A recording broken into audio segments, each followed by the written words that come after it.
podium. And he goes, "It's Bill Rose, the founder of the American People's Liberty Party, coming to you once again. And this morning, I woke up at 6:30 a.m. with an intellectual flash of muddled clarity, if that's possible." You know, remember the old flash bulbs? Flop! They'd go off, boom! And you could smell plastic burning and all that.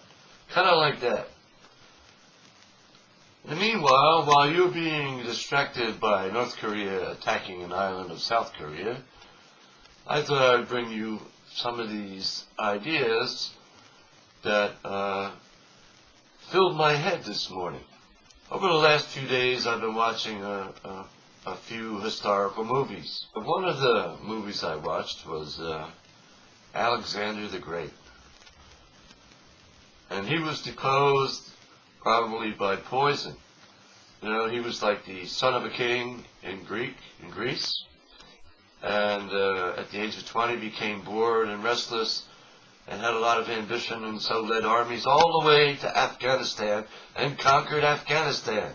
Imagine that. The ancient Greeks conquered Afghanistan, and we can't do nothing there. Russia couldn't conquer them. We can't conquer them. What's his name? Petraeus says probably we'll never conquer them, but Alexander the Great conquered them. How do you figure that? Then I saw a movie called To Kill a King. And this movie was about the English Civil War. I bet you didn't know England had a civil war. It was back in the middle 1600s, right around there. And it was led by Oliver Cromwell and one of his generals. Anyway, the reason they had the civil war was because the king was not living up to the compact that a king is supposed to live up to in England, which is to take care of the people and keep them safe. So Oliver Cromwell, which was in the movie depicted as a guy about 5'5", and his general about 6 feet.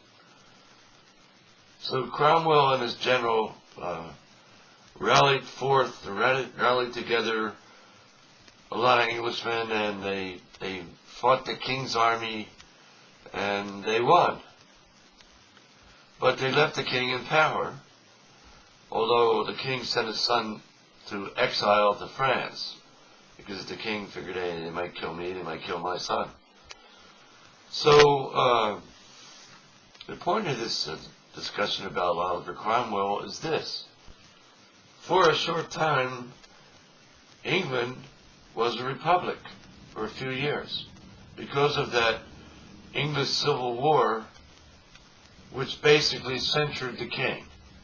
They brought the king in front of Parliament, and Parliament was conniving, ways to make money if they did this for the king and that for the king.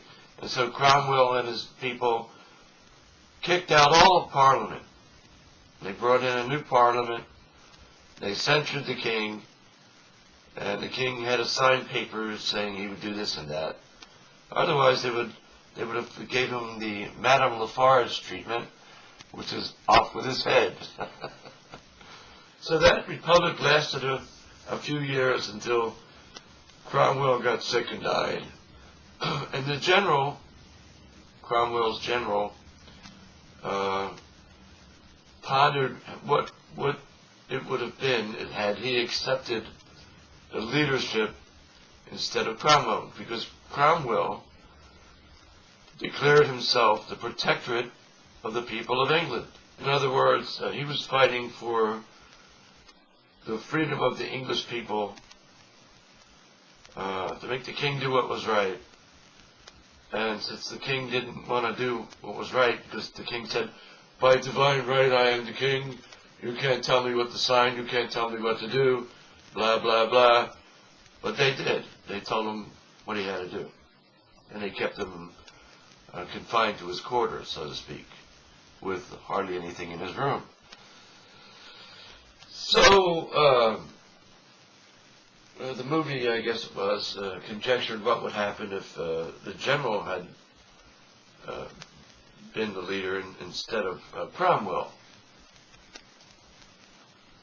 maybe Cromwell, if he really was only like 5'5", had that small man complex. You know, who knows? But anyway, I'll bet you didn't know that England at one time, for a short period, was a republic. And they had no king. And Cromwell was the protectorate of the people, which the general didn't like because he figured, Cromwell, he's gone power hungry. You know, he likes to wear robes and carry the sepulchre, or whatever you call that thing, and be the king. But he never did declare himself king, just protectorate. Well, the movie Gritos of Liberty and something, I saw part of it, the beginning part of it, where the French had conquered Mexico and were imposing a French king on the Mexican people. And so a bunch of guys got together and said, we're not going to put up with this. And so they started the Mexican War against the French. And as you know, they deposed the French.